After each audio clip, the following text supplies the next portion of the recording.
is the third lecture of the series, Planning in India.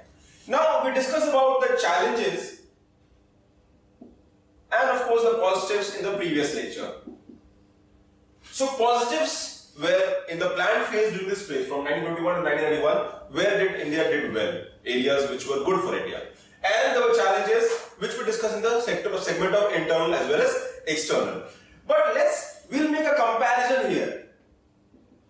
Because when we say in this phase, the average growth rate of India was 4% and this was lesser growth.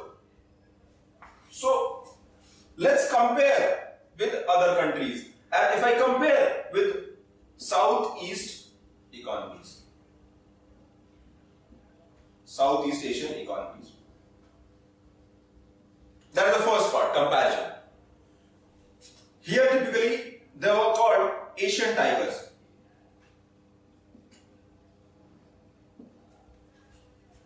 Whenever you want to see your development, you compare with the relative term, how well you have developed as to the others. Countries like South Korea, Singapore, Thailand, Malaysia, Indonesia. So all these countries, their average growth was around 9 to 10%, and India was 4%. India was 4%, and these countries were witnessing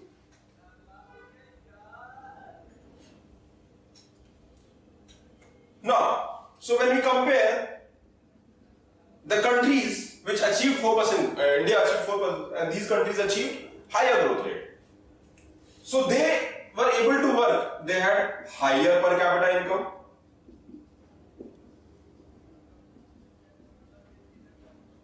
In fact, you can say that these countries become developed in nature as well. In fact, development is more a relative term, but in relative to countries like India, they were relatively developed. They were higher per capita income, size, bigger GDPs. And they were able to work on the areas. And all these countries, they mainly led export-driven economies. So when you are export-driven economy, how does it help? Export-driven economy which means you have wealth. You have foreign exchange reserve. You have dollars. And you have dollars, you have money. You can easily use this money and develop your economies. You develop your capacity, your education, healthcare. And these countries, they were able to export to the entire world, and they became the Asian tigers. On the contrary, India was relatively a country which closed itself, and we were a closed economy. These were open economy, and we were a closed economy. One of the bigger challenges was oil crisis. In 1973, there was a formation of OPEC. OPEC is Organization of Petroleum Exporting Countries. So Middle East countries, they made the cartel and they decided the oil prices. Why? Because the entire world was dependent for their oil. So they said, let's make a group and let's increase the oil price as per our understanding. And country like India had to suffer. Why? Because in a closed economy, no export earnings. Remember, import you're not doing. Why? Because you're focusing on import substitution. And since your economy is also not doing well, your exports are also not growing. Your economy was doing well, you are competing with these players. And they had much better export industries. So our industries were not competitive enough to compete them.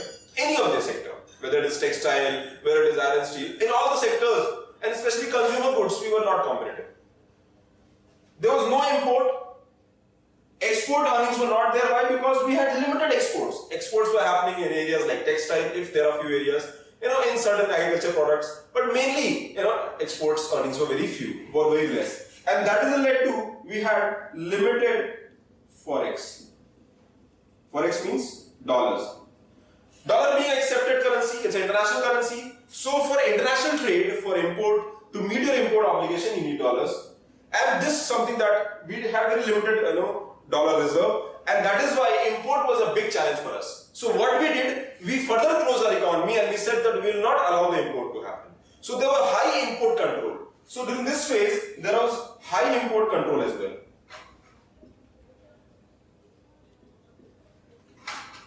But necessity like oil, had to be imported. There was no option. So we had to take loans from the foreign countries. And foreign countries, IMF, World Bank, so we were in debt. So if we compare ourselves, we say that we were not doing well. These countries got independence at the same time when we got independence. They were doing well. They were able to develop their capacities. They had higher per capita income. They were exporting to the entire world. And on the contrary, we closed our economy and we said, let's develop our own capacity. But remember, at that time, public sector was not profitable. There was lack of, competitiveness. And since there was monopoly of the public sector, government, based entities, they were not productive enough. And that led to a situation where our economy suffered, our trade suffered, our business suffered, the capital formation suffered, and we were an economy which could not compete with the rest of the world. And that is the reason we say that this phase has always been questioned. It has been panned by critics. The critics have panned this phase where government controlled everything and did not allow the economy to prosper. And that is why the question mark is being put, why? Because we were achieving very low. Always, any country is also seen that how you are able to develop your capacity over a period of time. Similarly, if you compare with China, China came very late. China, another comparison is also important to make, we'll make with China. So comparison with China. India opened in 1991 and China opened in 1978. This comparison we'll make when we go to 1991 to 2018. That comparison will make. But remember, China was in even a worse situation than India because they had high population. If I talk about 1980s, in India, if you compare China in 1978, India equal to China in terms of GDP. Which means China had high population, so low per capita income.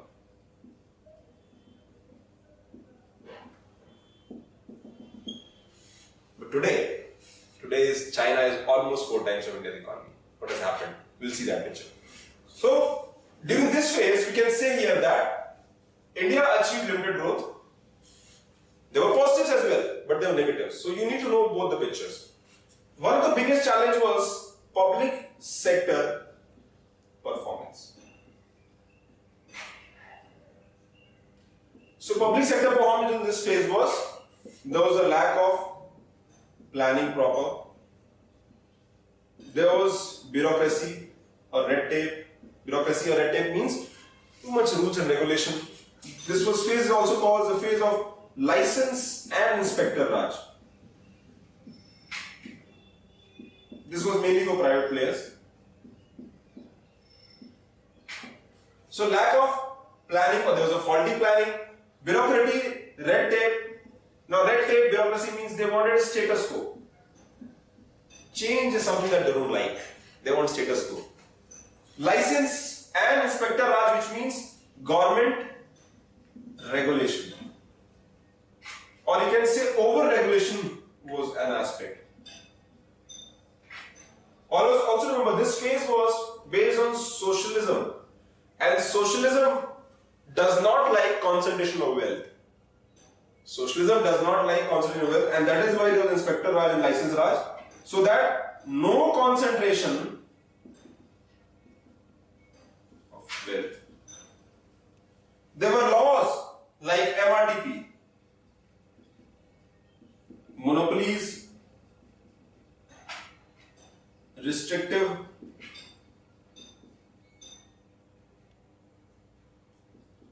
Trade Practices Act.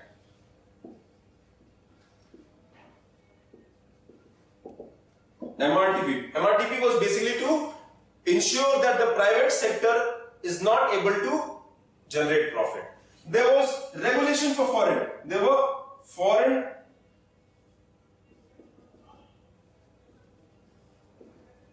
Regulation Act, FERA. So this mainly focused on import control. So public sector was not performing at one end.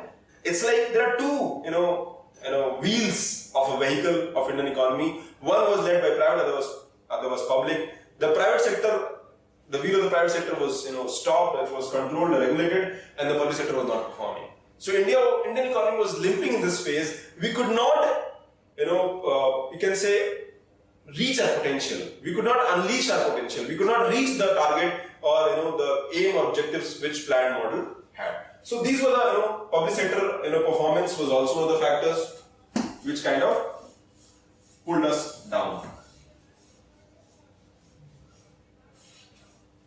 Now the other factor you can see here was there was a high debt, especially during 1980s phase.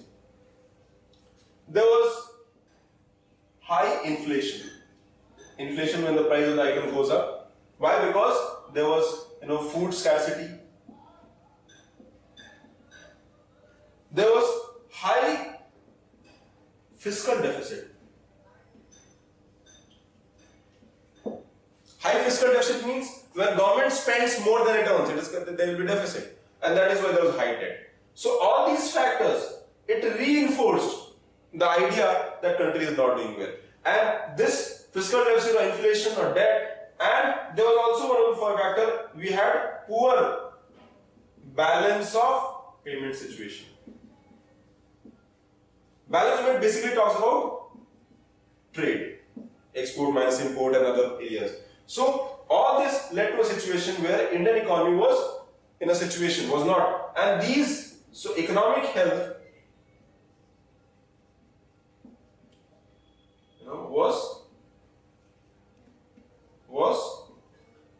we were on ventilator, you can say.